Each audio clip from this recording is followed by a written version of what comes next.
মাসিক যে অনুদান দিয়ে তাদেরকে তার জীবন মান পরিবর্তন ঘটানোর চেষ্টা করেছে, কৃষকদের কৃষক কার্ড দিয়েছে। এবং আমরা দেখেছি শহীদ রাষ্ট্রপতি জিয়াউর রহমান যে খাল খননের মাধ্যমে বাংলাদেশে খাদ্য স্বয়ংসম্পূর্ণ করেছিলেন, সেই খাদ্য স্বয়ংসম্পূর্ণ করার জন্য বাংলাদেশকে এক ধাপ এগিয়ে নিয়ে যাওয়ার জন্য সারা বাংলাদেশে সেই খাল খনন প্রচলন করেছে আমাদের নেতা বর্তমান প্রধানমন্ত্রী জনাব তারেক রহমান।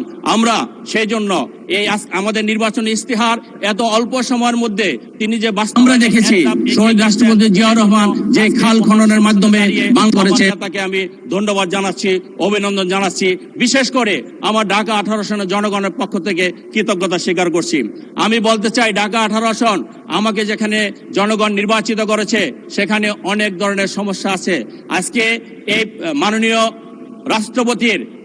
রাষ্ট্রপতিকে ধন্যবাদ জ্ঞাপন করতে এসে আমার মনে হয় তাকে ধন্যবাদ দেওয়া উচিত, যেহেতু তিনি ফ্যাসিবাদকে স্বীকার করে নিয়েছেন, যেহেতু তিনি বলেছেন যে গত ফ্যাসিবাদের আমলে বাংলাদেশে দুর্নীতিতে 1 নম্বর হয়েছিল, তিনি শহীদ রাষ্ট্রপতি জিয়াউর রহমানকে স্বাধীনতার ঘোষক হিসেবে স্বীকার করেছেন। সেই জন্য আমি আমার ব্যক্তিগত পক্ষ থেকে তাকে ধন্যবাদ জানাচ্ছি।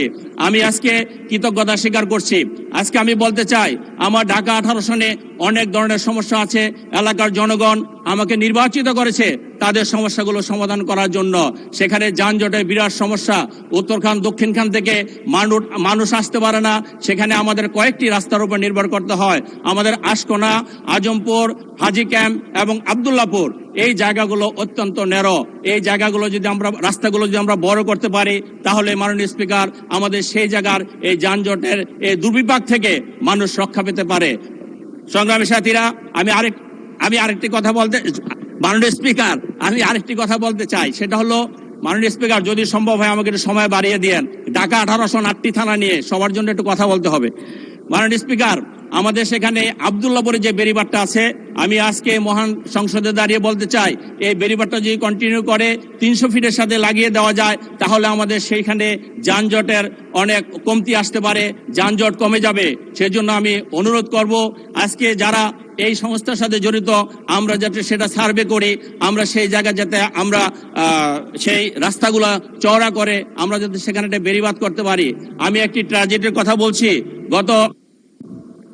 ধন্যবাদ মাননীয় সদস্য। জি, মাননীয় সদস্য, আসলে যে ভলিউম অফ কোশ্চেন আপনি সংসদে দেন, এতে বোঝা যায় ঢাকা 18 কত সমস্যায় জর্জরিত। সেটা কনসিডারেশন নিয়ে 2 মিনিট আপনাকে বরাদ্দ করা হলো অতিরিক্ত। দেখেন, আমার 14টা ওয়ার্ড, সেই 14টা ওয়ার্ড 12টা ওয়ার্ড নতুন। সেই 2017-তে ইউনিয়ন থেকে এখানে সিটি কর্পোরেশন নিয়েছে, সেখানে কোন রকম উন্নয়নমূলক কাজ হয়নি। ওই তৎকালীন সময় ফেসিবাদীরা জনগণের বাহাবা পাওয়ার জন্য সেখানে নিয়েছে, সিটি কর্পোরেশন নিয়েছে, কোনো কাজ হয়নি।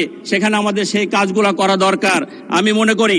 এবং আপনারা জানেন, সেখানে আমাদের 21শে জুলাই 2025 সেখানে একটি মর্মান্তিক দুর্ঘটনা ঘটেছে, মাইলস্টোন দুর্ঘটনা।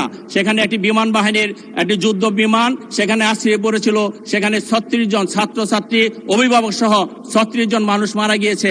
আমি অভিনন্দন জানাই, ধন্যবাদ জানাই আমাদের নেতা জনাব তারেক রহমান।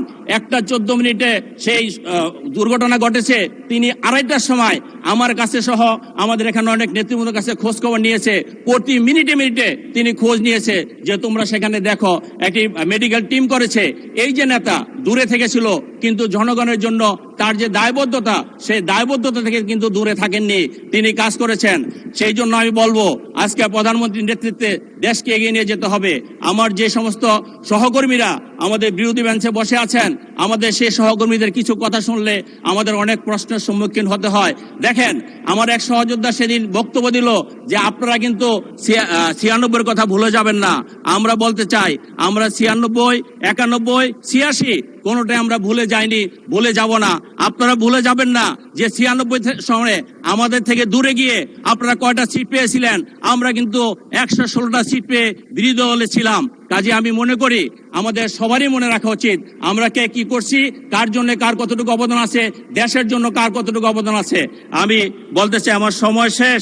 আমি সর্বশেষ বলতে চাই যে আমাদের নেতা যে কাজ বলছে, করব কাজ, গর্ব দেশ, সবার আগে বাংলাদেশ। সকলকে ধন্যবাদ। আসসালামু আলাইকুম। মাননীয়